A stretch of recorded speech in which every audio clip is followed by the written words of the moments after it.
Chose promise, chose due, je vous avais annoncé fin 2021 que j'allais répondre à toutes vos questions en toute transparence.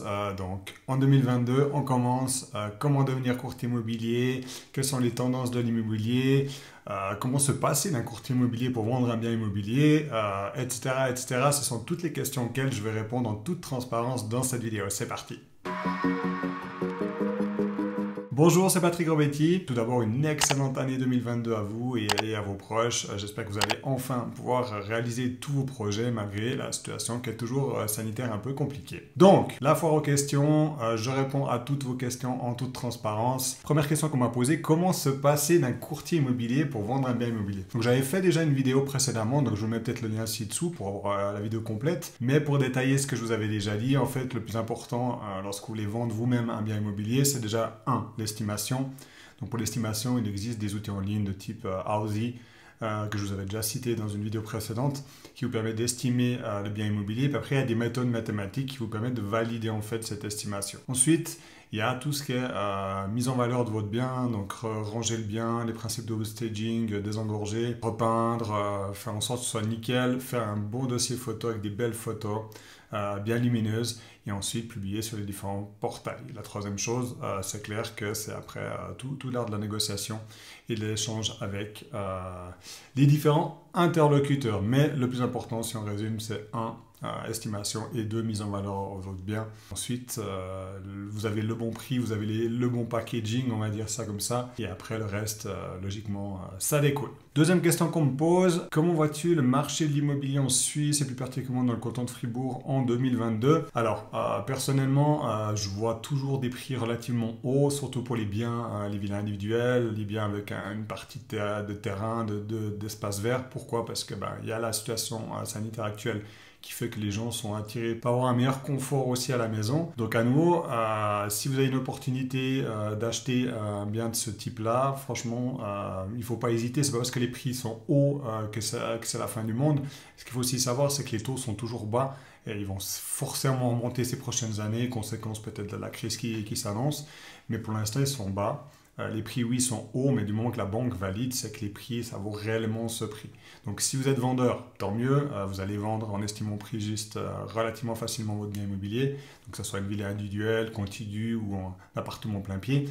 Et si vous êtes acheteur, c'est pas parce que les prix sont hauts qu'il faut pas acheter à l'heure actuelle. Les taux sont bas, mais ça ne vous empêche pas de négocier aussi les biens immobiliers. Prochaine question, comment obtenir plus de mandats exclusifs quand on est courtier immobilier? Alors ça j'en parle dans beaucoup de vidéos. Maintenant je dirais que l'idée c'est de peut-être essayer de faire en 2022 un peu l'inverse de la tendance. Donc tout le monde parle de marketing digital, moi le premier.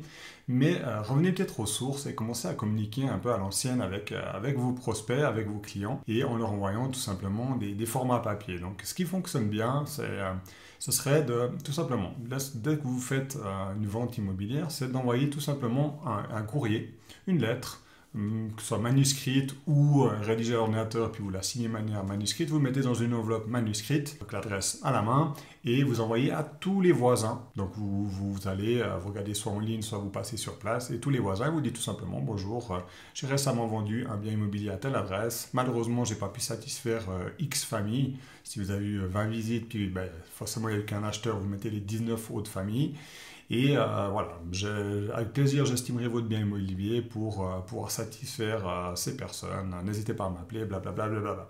Tout simple, mais vous faites ça et vous verrez que systématiquement, quand les gens seront prêts à vendre, vous serez plus crédible que la majorité des concurrents parce que vous avez réellement vendu un bien immobilier dans la région et c'est pas du vent en disant, comme écrivent tout le monde, on a 50 000 acheteurs potentiels, pardon, n'hésitez pas à nous confier le bien. Là, c'est concrètement, on vient de vendre à telle adresse, donc ils peuvent même se renseigner auprès de leurs voisins, et ça crédibilise en fait votre propre lettre. Donc voilà, c'est ce que je conseillerais pour 2022. Prochaine question, quel est le réseau social tendance en 2022? Alors j'aime pas trop qu'on parle de tendance, parce qu'en général les tendances, ça part, ça vient, donc c'est pas un peu l'intérêt d'avoir de suivre les tendances, c'est mieux d'avoir une stratégie sur le long terme, mais clairement 2022 ça reste YouTube, ça reste LinkedIn pour les courtiers immobiliers, les entrepreneurs de l'immobilier. Pourquoi? Parce que YouTube, c'est la vidéo, ça dure, c'est dans la durée, les gens vous voient, les gens vous entendent, vous donner des conseils, donc ça crédibilise votre personne, et ils n'ont pas d'inconnus quand ils vous rencontrent après dans la vraie vie. Ils savent déjà comment vous êtes, comment vous habillez, comment vous parlez. Et avec les conseils que vous donnez, vous vous positionnez directement comme un expert. Donc YouTube, indispensable. Et puis après, la durée de vie de chaque vidéo est extrêmement longue. Moi, j'ai des vidéos qui sont actives, qui sont visibles depuis 10 ans et qui continuent à avoir des visiteurs. LinkedIn, pourquoi? C'est plus B2B, on est d'accord, mais ça vous permet de tisser votre réseau d'apporteurs d'affaires, de partenaires. Et là, clairement, le reach, donc l'apport organique des publications est encore extrêmement élevé. Après, il y a des réseaux qui montent et tout ça, on en entend plein de choses, mais ne surfez pas trop sur les tendances.